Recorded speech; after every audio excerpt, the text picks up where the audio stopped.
নিজের ভাই বোনদের মধ্যে যে আত্মার সম্পর্কটা থাকে তার সাথে কিন্তু অন্য কোনো সম্পর্কের তুলনাই হয় না। আর আমাদের যেহেতু কোনো ভাই নেই, আমাদের ৩ বোনের বন্ডিংটা কিন্তু আমাদের জন্য অনেক বেশি স্পেশাল। এদিকে আজকে আমাদের রুষামনির জন্মদিন উপলক্ষে খুবই স্পেশাল একটা জন্মদিনের ব্লগ তোমাদের সাথে শেয়ার করে ফেলবেন। হ্যালো, আসসালামু আলাইকুম everyone, this is Lamis and welcome to Lamis and Suman. এই ব্লগের প্রথম কয়েকটা ক্লিপ দেখে তোমরা বুঝতেই পারছো যে আজকে আমাদের রুষামনির বার্থডে। সো বার্থডে উপলক্ষে আম্মু এখানে সবার জন্য বড় একটা পাতিলে বিরিয়ানি বসিয়ে দিয়েছিল। তোমরা হয়তোবা প্রতি বছরই রুষামনির বার্থডে ব্লগ দেখো, তবে এই ব্লগটা কিন্তু একটু ডিফারেন্ট, কারণ আজকে খুবই ছোটখাটো পরিসরে শুধুমাত্র রুষার কয়েকটা ফ্রেন্ড আর আমাদের ফ্যামিলির কয়েকজন মেম্বার মিলে কিন্তু বার্থডেটা সেলিব্রেট করা হবে। আর এই ছোটখাটো ভাবে সেলিব্রেশনের একটা বড় কারণ হচ্ছে আমি আর আমার আম্মু বাসায় খুবই ব্যস্ত দিন কাটাচ্ছি। আলহামদুলিল্লাহ আমার জীবনে অনেক সুন্দর একটা ঘটনা ঘটে গিয়েছে, তাই আমার লাইফস্টাইল বা রুটিনে অনেক বড় চেঞ্জ এসেছে।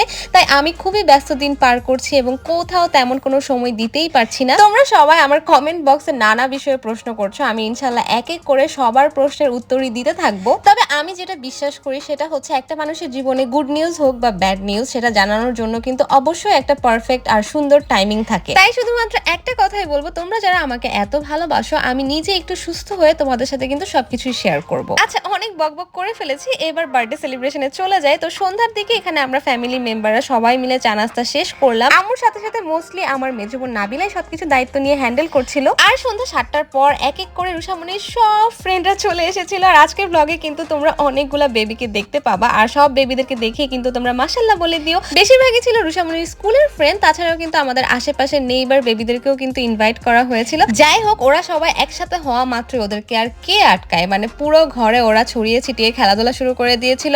আর এখানে আমার বোন বলছিল যে ঠিক আছে, সবাই যেহেতু চলে এসেছে চলো আমরা কেক কাটা শুরু করে দিই। তো কেক কাটার আগে নাবিলা এখানে বার্থডে গার্লকে একটু রেডি করে দিচ্ছিল। আর বাই দ্য ওয়ে, আজকে আমি আর আমার বোন নাবিলা যে 3 পিসগুলো পরেছি সেটা কিন্তু আমার পেজ এলএনএস অ্যাটায়ার থেকে নেওয়া। পেজে কিন্তু আপ টু 70% ডিসকাউন্ট চলছে, চাইলে তোমরা পেজটা ভিজিট করে আসতে পারো। মজার বিষয় হচ্ছে রুষা কিন্তু অনেকদিন ধরেই চাচ্ছিল যে ওর ফেসের ছবি দিয়ে একটা কেক যাতে অর্ডার করা হয়। তো এই কথা শুনে কিন্তু আমি এরকম একটা কেকই ওর বার্থডেতে অর্ডার করে দিই। আরেকটা বিষয় হচ্ছে, আমার আর নাবিলার কাছে কিন্তু রুষামণি সবসময় সেই ছোট্ট রুষাই থেকে যাবে। মানে ওর যদি 30তম 40তম বার্থডেও সেলিব্রেট করা হয়, তখনও কিন্তু আমাদের মনে হবে কি এটা আমাদের সেই ছোট্ট রুষাই। Happy birthday to you. Happy birthday dear Rusha. Happy birthday to you. ইয়াতে ছবিটা আগুন লেগে গেছে।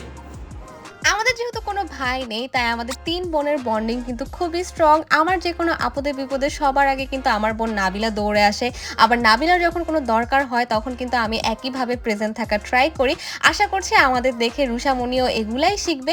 আর কেন জানি সবসময় এটাই ফিল হয় যে বোনদের মধ্যে সম্পর্কটা না একটু ডিফারেন্টই হয়। তোমাদের মধ্যে যেসব আপদের ভাই আছে তারা কিন্তু অবশ্যই আমাকে কমেন্ট করে জানিও যে তোমাদের সাথে ভাইদের সম্পর্কটা কেমন। আচ্ছা, এদিকে তো ধুমধাম করে বার্থডে সেলিব্রেশন চলছে। তো স্প্রে দেওয়ার পর বাচ্চা কাচ্চারা এত বেশি এনজয় করছিল যে দেখে হাসিও পাচ্ছিল, আবার ওদেরকে দেখে মজাও লাগছিল। দেখতে দেখতে ডিনারের টাইম হয়ে গিয়েছিল, তাই কিছু কিছু বেবি আমাদের বাসায় খেয়েছিল, আর যারা খায়নি তাদেরকে কিন্তু আমরা খাবার পার্সেল করে দিয়েছিলাম। আর এখানে যাওয়ার সময় ওরা না বেশ মন খারাপ করছিল। রুষাও চাচ্ছিল যে ওদের সাথে সারা রাতই যাতে কাটিয়ে দেওয়া যায়। সবাই চলে যাওয়ার পর রাতে যখন আমরা একেবারে ফ্রি হয়ে গিয়েছিলাম, রুষামণি এখানে সবার গিফটগুলো এক এক করে খোলা শুরু করে দিয়েছিল। সবাই মাশাআল্লাহ এত সুন্দর সুন্দর গিফট রুষাকে দিয়েছিল। আচ্ছা, এখন অনেকেই প্রশ্ন করতে পারো আপু শোভন ভাই আসে নাই কেন? আসলে শোভনের মানে আমার হাজবেন্ডের অনেক জ্বর, এখন তো ঘরে ঘরে ভাইরাস জ্বর চলছে। সবাই দোয়া করো যাতে শোভন তাড়াতাড়ি সুস্থ হতে পারে। আর ওর স্পেশাল গিফটটাও কিন্তু আমি তখন একবার তোমাদের সাথে শেয়ার করব।